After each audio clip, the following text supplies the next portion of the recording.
சிவகுமாரன் குடும்பமே இப்படித்தான். அப்பா வந்து முதல்ல கடன் சம்பாதிச்சுட்டு வராங்க. அப்ப நானும் திருப்பூர் மணிமாமால இருந்து அப்பா கூட சுத்திட்டு இருப்போம். இப்ப சம்பாதி முடிச்சோன்னா 2 ஆப்ஷன் வருது. மனோஜ்குமார் சார், நீங்க கொஞ்சம் பிசினஸ் எல்லாம் கரெக்டா பாப்பீங்க சொல்றேன். 2 ஆப்ஷன் வருது. இளவரசன் சார், பனகல் பார்க் எழுத்தாப்படி 3 ஏக்கரா. இது ஒரு புத்திசாலி வாங்கமானா. நானே திருப்பூர் மணியன்னா அப்பா கிட்ட போய், அண்ணா பனகல் பார்க் அப்படி 3 ஏக்கரா ஃபியூச்சர்ல எங்கேயோ போயிருந்தேன். சிவகுமார், ராஜே நம்மளுக்கு எல்லாம் படம் எல்லாம் போச்சுன்னு வச்சுக்கலாம், போய் வேப்ப மரத்துக்கு அடியில் கவத்து கட்டில் போட்டு படிச்சுக்குவேன், அதுதான் நம்ம நேச்சர் சொல்லிட்டு அவங்க ஊர் காசிக்கு மட்டும் போனவர்ல சோழூருக்கு பக்கத்துல 14 ஏக்கரா வாங்கினாரு. அது மாதிரி இப்ப இந்த பனகல் பார்க் இடம் எவ்வளவு மடங்கு வித்தியாசம் இருக்குன்னு சொல்லுங்க.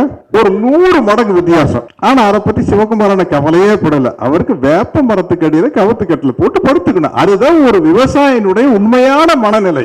சரி, இவரை பார்த்தா எனக்கு புத்தி வரணும்ல. உங்க அப்பா பார்த்து அந்த காலத்து சினிமால வந்து கடன் நடிக்கிறது.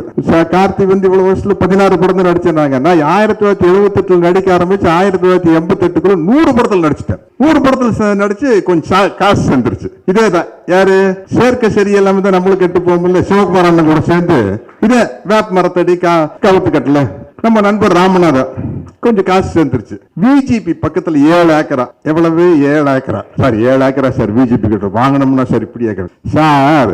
நம்ம சிவகுமார் அண்ணன் பாலிசி சார். சினிமா இல்லன்னு வச்சுக்கங்களேன், வேப்பமரத்து கடையில் போய் கவுத்து கட்டில் போட்டு படுத்து இனத்தோட சேர்ந்து நம்மளும் வந்து ஒன்னும் தப்பு இல்ல. பொள்ளாச்சிக்கு பக்கத்துல வாழவாடிங்கிற இடத்துல ஒரு தோப்பு வாங்கி 1988 ஃபுல்லா தென்னை மரமா வச்சு விட்டேன். இதுக்கு வந்து ஒரு பஞ்சு டைலாக் அடுக்குமொழியில வேற. அப்பவே நடிக்க வந்து 10 வருஷம் ஆயிடுச்சு. தென்னை மரம் வச்சு விட்டா வளர்றதுக்கு ஒரு 8 வருஷம் ஆகும்ல. அதனால இப்ப வச்சு விட்டுலாங்க தென்னை மரத்தை. மரம் வளர்றதுக்கு மார்க்கெட் போறதுக்கு சரியா இருக்கு. அதுக்கு மேலேயே சூரிய ஒருத்தனுக்கு மார்க்கெட் இருக்கு. ஏற்கனவே 10 வருஷம் நடிக்க வந்தாச்சு. இப்பதான் தென்னை மரத்தை வச்சுக்கிறோம். அது வளர்றதுக்கு ஒரு 7 வருஷம் ஆகும்ல. அது தென்னை மரம் வளர்றது, மரம் வளர்றதுக்கு மார்க்கெட் போறதுக்கு அந்த மரம் வளர்றதுக்கு மார்க்கெட் போறதுக்கு சரியா இருக்கு. நம்மளுக்கு அந்த காலத்துல என்ன, ஒரு புல்லட் 350cc வாங்கிட்டு தலப்பா கட்டிட்டு காத்தி வர மாதிரி தட போய் ஏதாச்சும் உடம்புப்பட்டியில பொள்ளாச்சியில படம் எல்லாம் பார்த்துட்டு ஜாலியா வாழ்ந்துக்கு நான் சொல்லி, மரம் வந்து 88 வச்ச மரம், தென்னை மரம் வந்து ஒரு 7-8 வருஷத்துல வளர்ந்துடும் இல்லைங்களா. 95லயே மரம் வளர்ந்துருச்சு. மரம் வளர்ந்து 23 வருஷம் ஆகுது, இன்னும் மார்க்கெட் போலீங்க. இதுல நம்ம ஒரு பக்கம் பாடுவாசின்னு சொல்லுவாங்க. மரத்தை கொண்டு ரொம்ப வயசாயிருச்சுன்னா அந்த மரத்தை எடுத்துட்டு வேற மரத்தை, அந்த அளவுக்கு தான் மதிச்சு நடிச்சுட்டே இருக்கிறோம். என்னமோ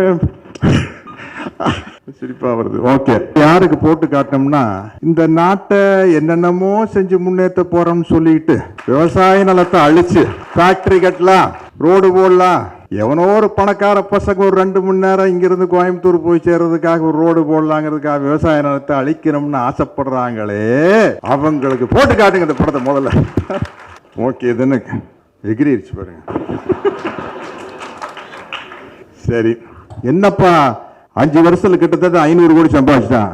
ஒரு 500 கோடி தாண்டோன்னு பக்கத்துல 500 இல்லப்பா 2000 கோடி சம்பாதிச்சுட்டாப்பா அப்படின்னு இந்த படம் வந்து முதல் நாள் கேட்டா ஒரு ஊர்ல வந்து, சார் ஒரு 1 கோடி பண்ணு சார் அப்படின்னா, 4 நாள் கழிச்சு கேட்டு, இல்ல சார் 2 கோடி பண்ணு சார், அடுத்த வாரம் கேட்டு, இல்ல சார் 3 கோடி வசூல் பண்ணு சார்.